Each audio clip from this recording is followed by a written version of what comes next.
So we continue with our 3-minute daily dose of Torah, looking today at the naming of Yaakov, excuse me, which seems to happen twice in the parsha. At one point, when Yaakov wrestles with the angel tells him that he'll have a new name. He'll be named Yisrael, B'Kisarita, because you wrestled with God and with people, and Batuchal, and yet. And as we reach Parak Lamed Hey, Pasuk Tet, Vayira Elohim el Yaakov od b'va'omi Padan Aram Vayivarechoto, God appeared to him again on his return from Padan Aram, and he blessed him. Vayomer lo Elohim, God said to him, Shimcha Yaakov, your name is Yaakov, lo yikarei Shimcha od Yaakov, ki im Yisrael yeshemecha.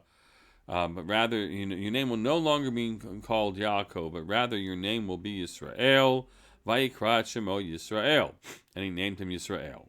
So the first thing to be aware of is that God is, as Mefarshim point this out, right? The angel kind of jumped the gun. The angel blurted out something which had been decided upon on high, but it wasn't for him to do. So the angel told him, "Yeah, your name's going to be Yisrael, but not really, not until God officially does the name changing, which happens here." The other component here is what the Gemara has to say, which is, when God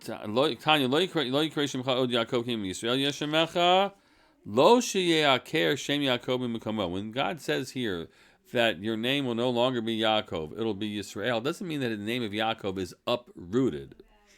Ella sheyehi Yisrael ikar v'Yaakov tafelo.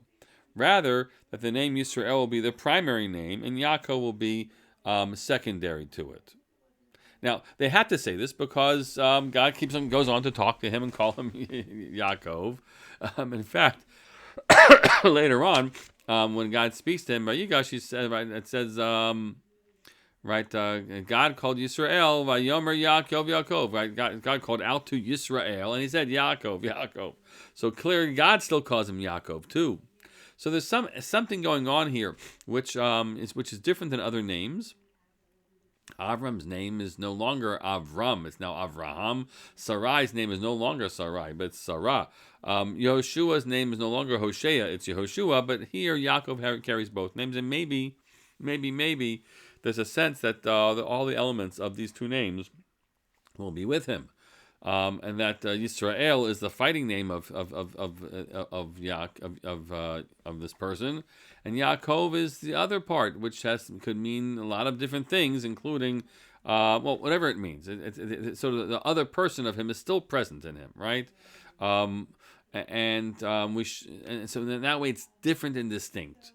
He carries with him both midot, both qualities of Yaakov, and then the stronger power of the fighter, but he's not always the fighting person, or the powerful person. He's also somehow the one who's Yoshevo Halim, who dwells in the tents, which might be more encompassed by and captured by the name Yaakov, and so he will carry both names indeed.